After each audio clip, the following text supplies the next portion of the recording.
There are things I would like to ask Mr. Musk about. The Mars venture, I don't know what he's up to there. It strikes me as absurd in the most fundamental sense. He's probably an alien. Yeah, probably. Probably. Yeah. There's only two. Probably a reptilian, isn't he? I heard Elon Musk talk about that a couple of months ago. It was really a striking moment. Someone asked him about death, and he said, just offhand, and then went on with the conversation. He said, that'd be a relief. And then he went on with the conversation. And I thought, well, you know, he's got a lot of weight on his shoulders. I'm sure that part of him thinks it'd be easier just if this wasn't here at all. Now, he said it offhand, but it was a telling moment in my estimation. There are things I would like to ask Mr. Musk about. The Mars venture, I don't know what he's up to there. It strikes me as absurd in the most fundamental sense, because I think, well, it'd be easier just to build an outpost in the Antarctica or in the desert. Well, how much of the human endeavor is absurd? Well, that's what did Nietzsche say? Great men are seldom credited with their stupidity. Who the hell knows what Musk is up to? I mean, obviously he's building rockets. Now, he's motivated because he wants to build a platform for life on Mars. Is that a good idea? Who am I to say? He's building the rockets, man, but I'd like to ask him about it. Like, I would like to talk to him and find out what he's up to and why, but I mean, he's an impossible person. What he's done is impossible. All of it.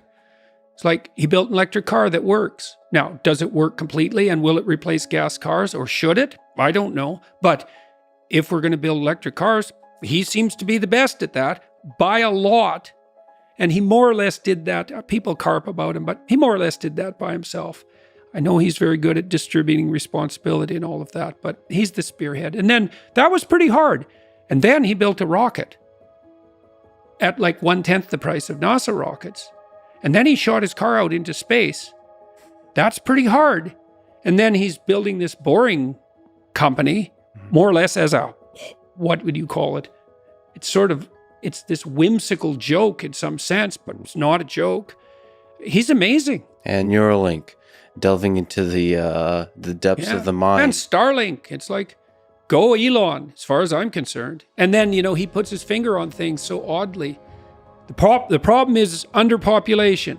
It's like, I think so too. I think it's a terrible problem that the West, for example, is no longer at replacement with regard to birth rate. It means we've abandoned the virgin and the child in a most fundamental sense. It's a bloody catastrophe.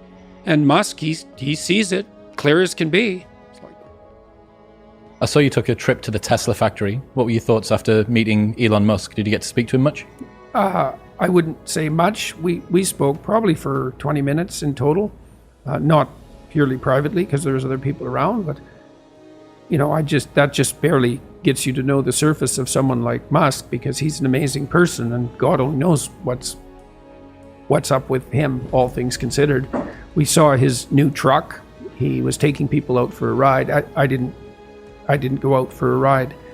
The truck's an amazing piece of engineering. The factory is massive. You know, what do you say about someone who built a functional electric car and then shot it into space on a rocket? He's a singular person.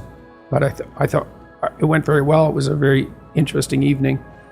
So I was pleased to be there. And, you know, we sort of walked around each other a bit and it was just fine. You guys interact a fair bit on Twitter.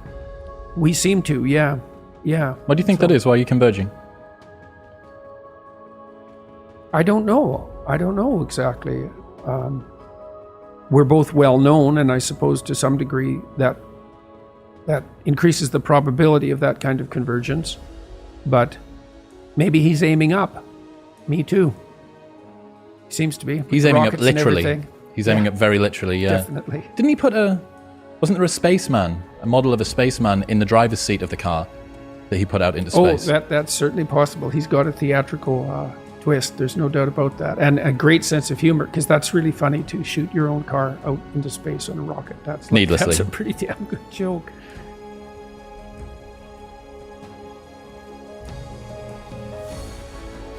I mean, look, what did Musk what did he do? He invented an electric car, That's impossible. Then he made it work. That's impossible. And then he built an entire infrastructure to charge it, and that worked. And that's impossible. And they're good cars. And then he made them faster than any cars have ever been, and cheap. And so that's impossible. And then that wasn't good enough. So then he decided that he would compete with NASA, which is impossible, and build rockets at 1/10 the price they were building them, except bigger. And then he would shoot his car on his rocket out into space. Right. And he did all that. And it's like a day I was thinking, I've hardly done anything with my life. It's like, What is it? What is it that's, or why is it that someone like Elon has got himself to the stage where he can say things that almost every other CEO, he's the richest man on the planet. I don't think he's got himself to that stage. I think he's always done that, and so now he still knows how to do it. I mean, people think, I'll say what I have to say when I get to the point where I'm protected and secure. It's like, first of all, being protected and secure does not give you the courage to say what you have to say. That's a completely, that theory couldn't be more backwards. You think you're going to get braver and braver as you get more and more protected?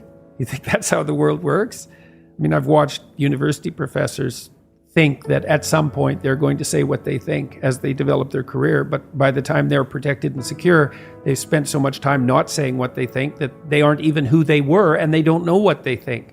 So, no, he says what he says because he's always done that. And people who are like him are like that. And so Steve Jobs, I presume, was exactly the same way. I mean, I know people who knew him. He always said what he thought, and he was pretty damn cut and dried about it, which is why the Apple products are such miracles of technological mastery. He had an unbelievably canny design eye and was very... he cut whole projects without a second thought in some sense when they weren't working. He did that when he came back to Apple the second time, refined the entire product line, got rid of a ton of different things, and so we're focusing on this. Yeah.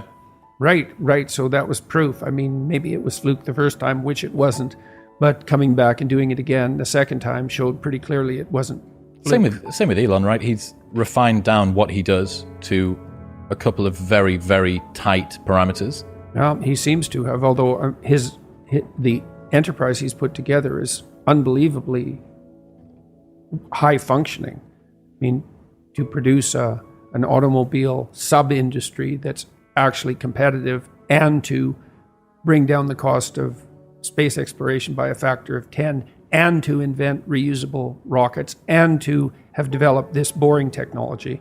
It's miraculous. He's probably an alien. Yeah, probably. Yeah. There's only two... Probably a reptilian, isn't it? American car companies, I think, that haven't gone bust. Ford and Tesla. And Tesla came very close a number of times. Mm-hmm. Yeah, it's an amazing accomplishment. So, go Elon as far as I'm concerned. Yeah, he's a remarkable person.